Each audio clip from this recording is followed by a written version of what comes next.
The revelation, a journey beyond the veil. Have you ever felt a whisper of something more, a tug at the edge of your perception, a sense that the world we see is only a sliver of a grander reality? My name is Anya Petrova, and I never believed in life-altering events, in miracles, or in the divine. I was a pragmatist, grounded in the tangible until the day I died. Yes, you read that right.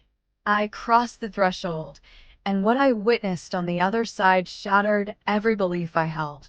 I encountered Jesus, and he revealed a profound truth about humanity, a truth that resonated deep within my soul. This isn't just a story, it's a revelation, and I'm compelled to share it with you. IT began on an unremarkable morning, or so I thought. I woke up, brewed my coffee, and went through my routine, the same as always. The world outside seemed ordinary, but a subtle unease lingered, a feeling that the day held a hidden significance. Little did I know that within hours, my life would be irrevocably transformed.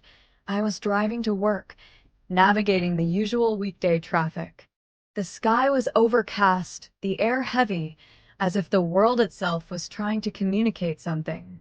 But I was preoccupied, lost in thoughts of deadlines, bills, and the everyday stresses that had become my constant companions. Then, without warning, a searing pain ripped through my chest. It was unlike anything I had ever experienced, intense, gripping, and terrifying. I struggled to breathe, my vision blurred, and the world around me seemed to slow down. The cars, the buildings, even the people on the sidewalk moved as if in slow motion. I don't recall the exact moment I lost control of the car, but I remember the screech of tires and the sickening impact that followed. The next thing I knew, I was lying on the pavement, gazing up at the sky. I could hear distant voices, sirens, people shouting, but it all felt surreal. As I lay there, something extraordinary happened. The pain began to subside, and an overwhelming sense of calm washed over me. It was as if all the worries, the fears, the stress I had been carrying simply dissolved. I wasn't afraid anymore. I wasn't even sure if I was alive. That's when I realized I was dying. At first, I was disoriented. One moment I was lying on the pavement, feeling my body weaken, and the next, I was floating above it. I could see everything. The paramedics rushing to my side, a woman crying nearby, my own lifeless body on the ground. But I felt no attachment to it. There was no fear, no panic, just a strange sense of detachment, as if I were watching a movie. I tried to speak, to call out to the people below, but no sound came out. It was like I was weightless, drifting further and further away. Then I felt something pulling me, not physically, but spiritually. It was as if an invisible force was guiding me upward. I had no control over it, but I wasn't resisting either. I felt peaceful, more peaceful than I had ever felt in my life. A light appeared in the distance, small at first, then growing brighter and brighter. It wasn't like any light I had seen before. It wasn't harsh or blinding, but warm and inviting, like it was calling me home. I moved toward it effortlessly, as if I were being drawn in. The further I went, the more the world I had known faded away. The sounds of the city, the voices of the people, it all disappeared. All that was left was the light and a sense of overwhelming love that wrapped around me like a blanket. Then, just as I was about to step fully into the light, I heard a voice. It wasn't loud, but it was powerful, resonating deep within my soul. "It's not your time yet." The voice was familiar, but I couldn't place it. Then everything around me shifted, and I found myself standing in a place I couldn't describe. It wasn't Earth, but it wasn't completely foreign either. It was like a waiting area between two worlds. And that's when I saw him. The moment I stepped into the light, everything around me changed. I was no longer floating, no longer an observer. I was there, in a place that felt both familiar and unknown at the same time. It was bright, but not in a way that hurt my eyes. The air was thick with warmth, but not the kind that made you sweat. It was comfort itself, a presence so strong and powerful that I could feel it wrapping around me like a soft embrace. Before me, a tunnel stretched far into the distance. It wasn't made of brick or stone, but of pure glowing light. It pulsed with life, almost like it was breathing. There was no doubt in my mind. I was crossing over, and as I took a step forward, I noticed something incredible. The tunnel wasn't empty. On either side, shadowy figures stood watching me, their forms shimmering like waves of energy. I couldn't see their faces clearly, but I knew they were souls, people who had crossed over before me. Some felt familiar, like I had known them in another life, while others were complete strangers. They weren't speaking, but I could hear them, not with my ears, but with my spirit. They were welcoming me, comforting me, letting me know I was safe. It was the most beautiful feeling I had ever experienced. I continued forward, drawn deeper into the tunnel. With every step, I felt lighter, as if all the burdens I had carried in my earthly life were falling away. Then, at the end of the tunnel, I saw him. Standing there, at the end of the tunnel, was a figure unlike any I had ever seen before. He radiated light, not just around him, but from him. His presence was overwhelming. Love, peace, power, all wrapped into one. I knew, without a doubt, that I was standing before Jesus. I couldn't move. I couldn't speak. All I could do was feel, and what I felt was beyond words. He looked at me, and in that single gaze, I saw my entire life flash before me.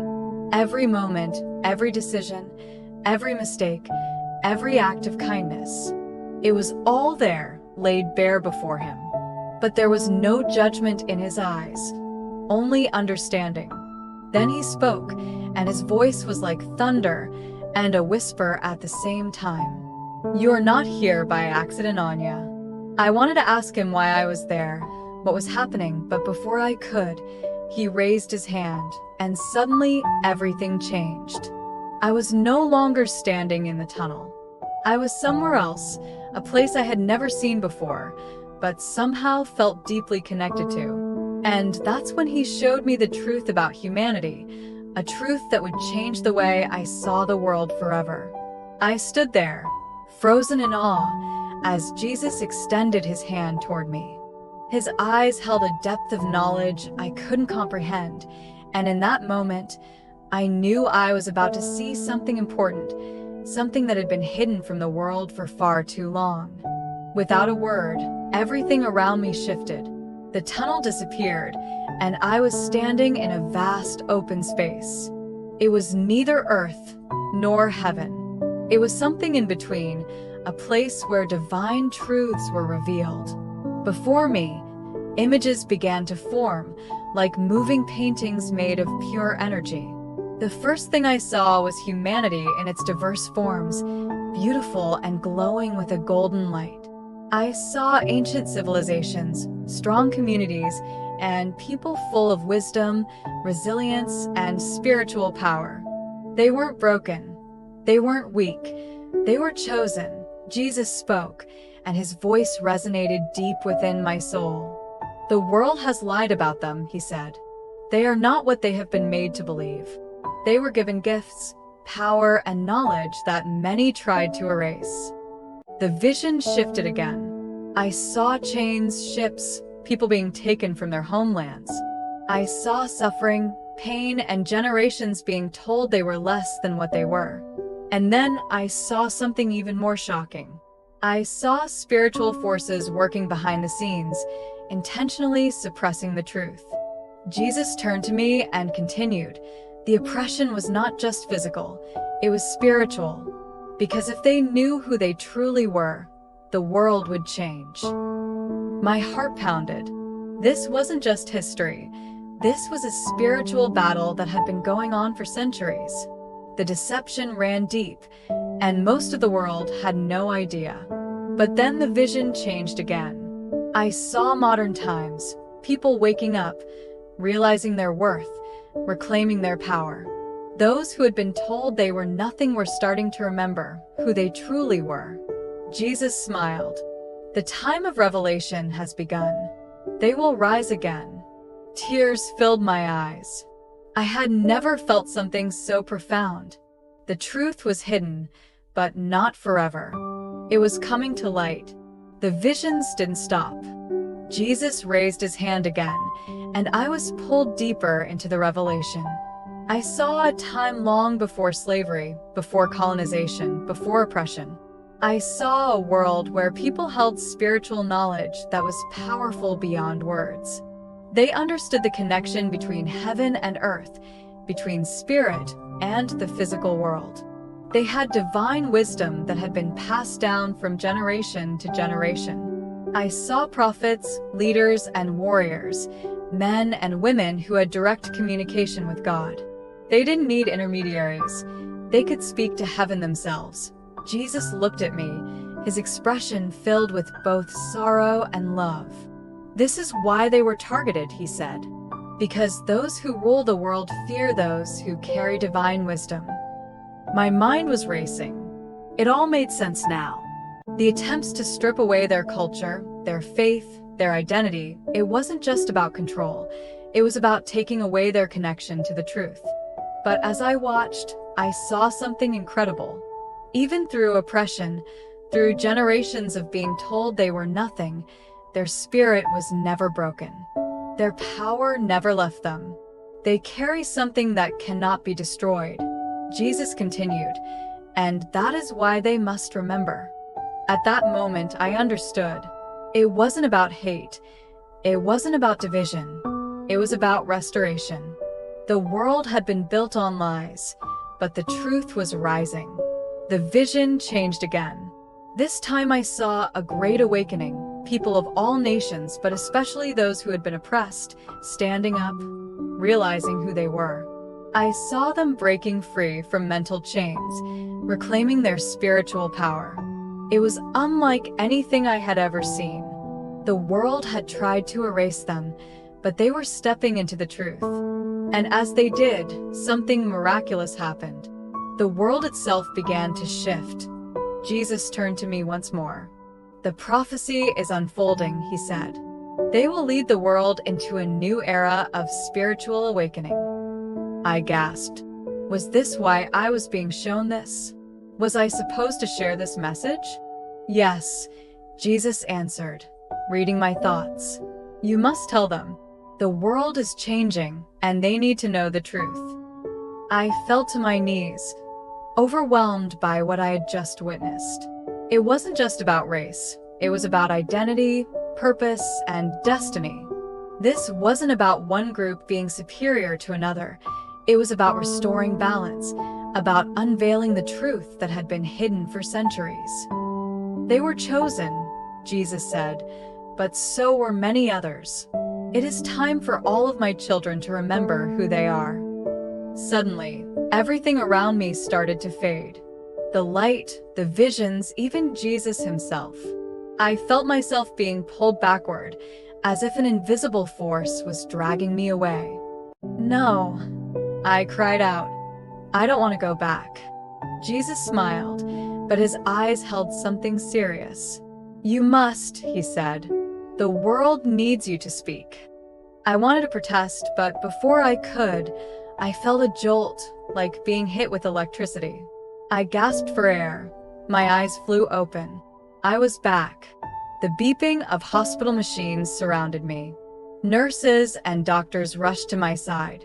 I could feel my heart pounding, my lungs struggling to take in air. I was alive, but I was not the same person who had left. I had seen things that changed me forever. I had spoken to Jesus. I had seen the truth, and I knew my life would never be the same. When I woke up in the hospital, everything felt different. The air felt heavier, the lights too bright, the voices around me too loud. I was alive, but I didn't feel like the same person who had left that day. The doctors and nurses were talking, but their voices sounded distant, like an echo of a reality that I could barely grasp. My family was there too, crying, holding my hands, thanking God that I had survived. But I couldn't focus on any of it. My mind was still in that other place, still replaying everything I had seen. I had spoken to Jesus. I had been shown the truth, and now I was back in a world that didn't know. For days, I barely spoke. I could see the worry in my family's eyes, the way they whispered when they thought I wasn't listening. They thought I was in shock, that I was traumatized from the accident, and maybe I was, but not for the reason they thought. I was struggling with something much bigger than myself. How could I tell people what I had seen? Who would believe me? I tried to push it away, to convince myself that it had just been a dream, a hallucination brought on by my near-death experience. But I knew better. It wasn't a dream. It was real, and the longer I stayed silent, the heavier it became. The weight of what I knew, of what I had been shown, pressed down on me like a force I couldn't escape. One night, unable to sleep, I found myself staring out the window, watching the city lights flicker in the distance. And that's when I heard the voice again, soft but undeniable. "Speak." I turned sharply, but no one was there. Yet, deep in my soul, I knew what it meant.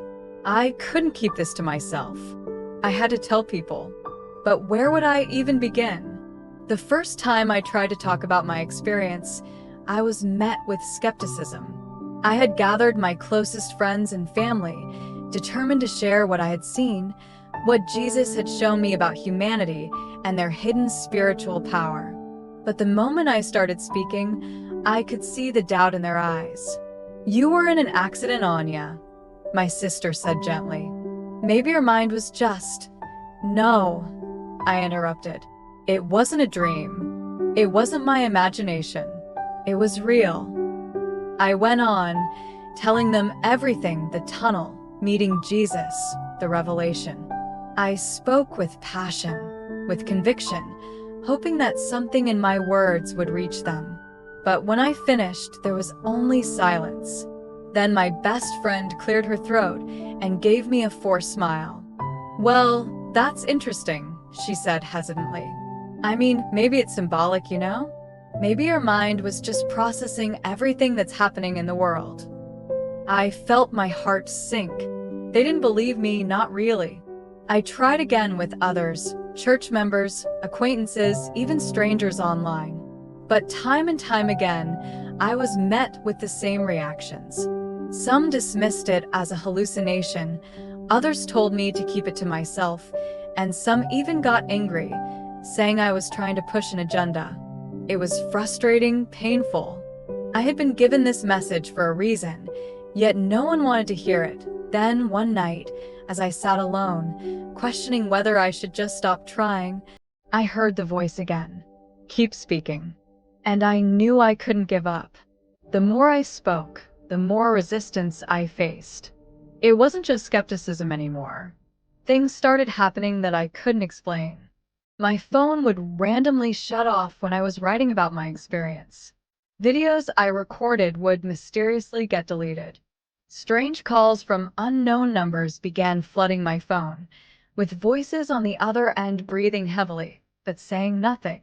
At first, I brushed it off as paranoia, but then one night, something happened that I couldn't ignore. I had just finished recording a message about my experience, talking about how humanity had been spiritually oppressed for centuries, and I was about to upload it when my computer screen flickered. Then the entire video vanished, just like that. I tried to recover it, but it was gone. Not in the recycle bin, not saved anywhere, just completely erased. A chill ran down my spine. I looked around my apartment, suddenly feeling like I wasn't alone. That's when I saw it. A shadow moving across my living room wall. I gasped, spinning around, but there was no one there. "Keep speaking," the voice whispered again, but this time it felt closer, almost urgent. I knew then that I was facing something bigger than I had realized. This wasn't just about me sharing a story. This was a spiritual battle, and whatever forces had been trying to keep this truth hidden, they weren't happy. I had a choice to make. I could stop. I could let the doubt, the fear, and the resistance silence me. I could pretend this never happened, go back to my normal life, and never speak of it again. Or I could fight. I could keep sharing the message, no matter the cost, no matter who doubted me, no matter what tried to stop me. Did I thought back to that moment with Jesus, to the way he had looked at me when he told me the truth. He had chosen me to see this for a reason, and if I turned away now, I would be turning away from him. So I made my decision. I started writing, speaking, sharing my experience with anyone who would listen. I didn't care if people laughed. I didn't care if people doubted me. I didn't care if strange things kept happening around me, because I knew the truth, and the truth had to be told. So, if you're reading this right now, it means that despite everything, I've kept going, and I need you to do something for me. Share this message, because this isn't just about me. It's about all of us. The world is waking up, the truth is being revealed, and it's time for everyone to remember who they truly are. This is just the beginning. At first, it felt like I was screaming into the void. No matter how passionately I spoke, how deeply I believed in the message Jesus had shown me, people still refused to listen. But then, something changed. One day, I shared my testimony online, just as I had done many times before, but this time, it went viral. I don't know what was different about this particular post. Maybe it was the way I worded it. Maybe it was the growing spiritual unrest in the world. Or maybe, just maybe, it was finally time for the truth to be heard. Within hours, thousands of people were commenting, sharing, and engaging. Some people dismissed it, of course. Some called me crazy, a liar, or worse.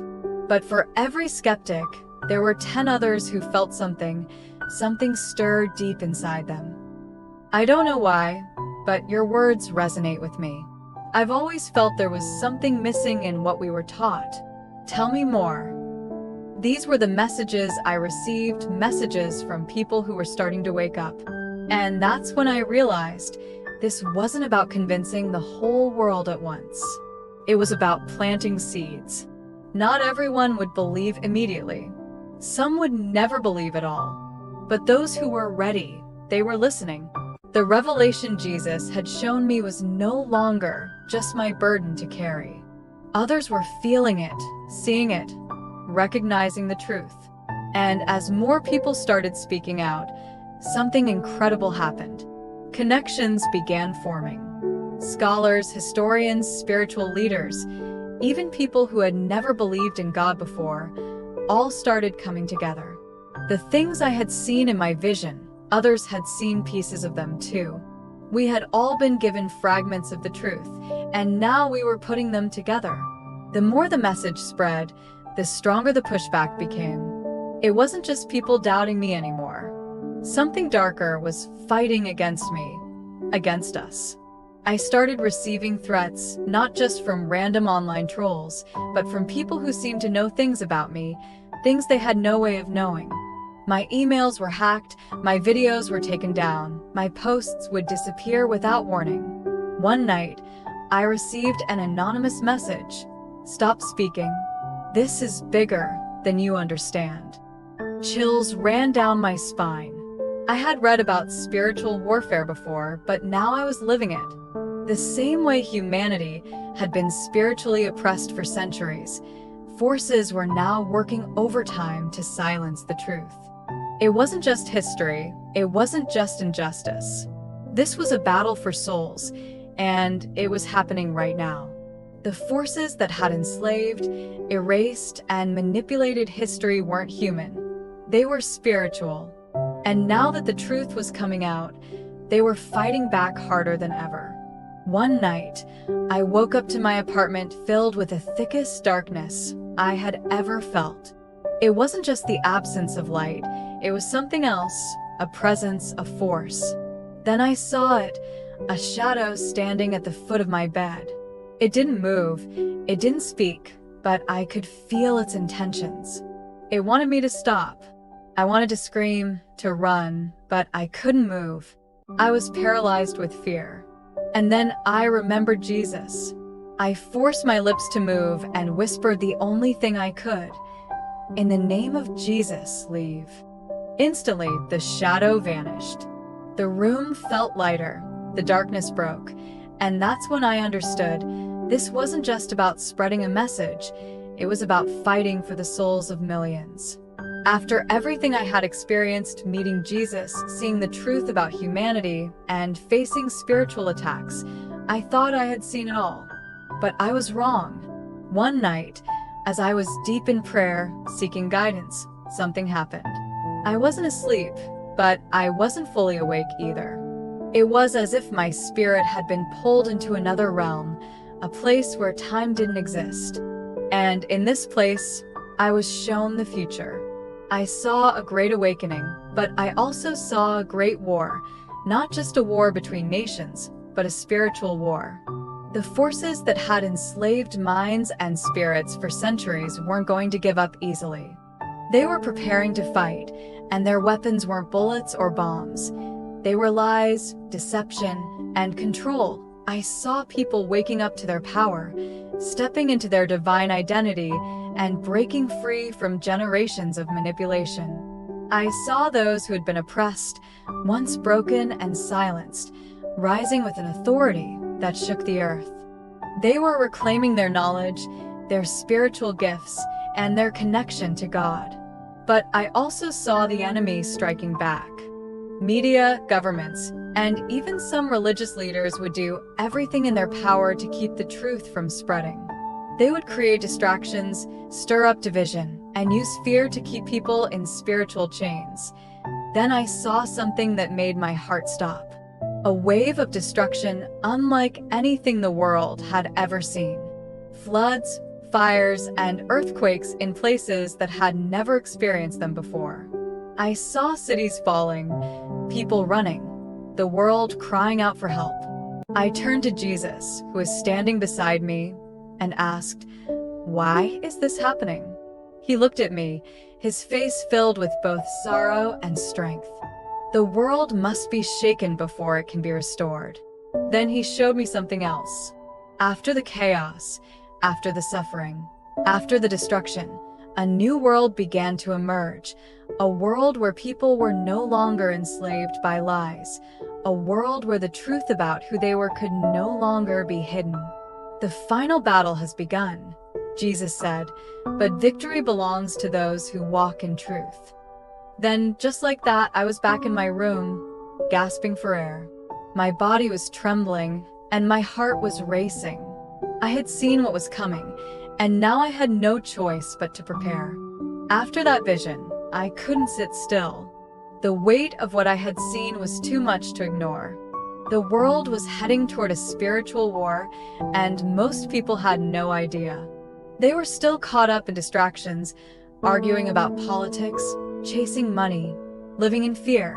While the real battle was happening in the unseen, I started speaking louder. I told people what I had seen, what Jesus had shown me.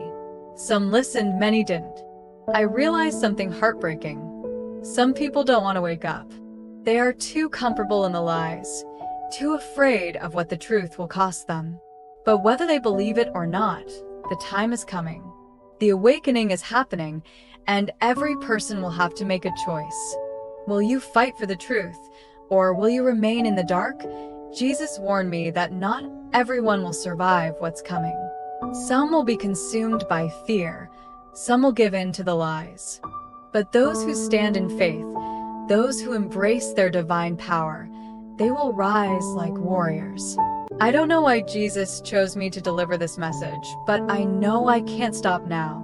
The forces trying to silence me are growing stronger, but so is my faith. If you're reading this, know this isn't a coincidence. You were meant to hear this. You were meant to wake up. And now, the choice is in your hands. I don't know how many more times I will be able to speak out before something tries to stop me again. But before I go, I need you to understand this. This isn't just my story, this is yours. The truth is coming to the surface, whether the world is ready or not. The spiritual battle is already happening, and you have a role to play. Maybe you've felt it, the feeling that something in the world is off, that you were made for something more. That's because you were. You are part of this awakening.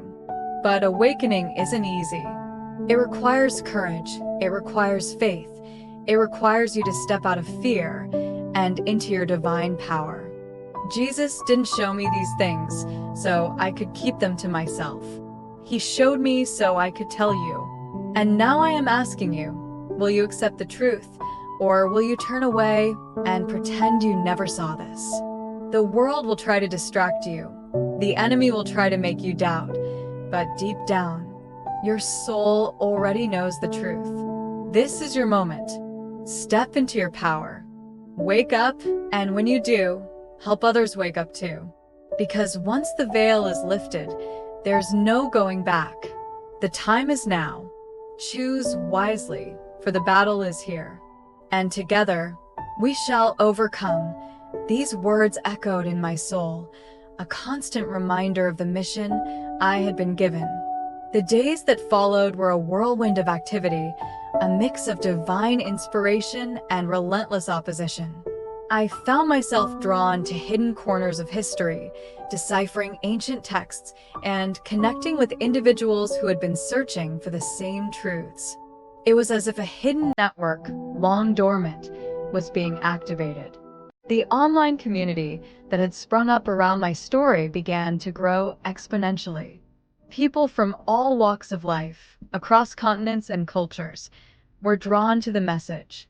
They shared their own experiences, their own fragments of truth, and together, we began to piece together a more complete picture of our shared history and destiny. But with this growth came an intensified backlash.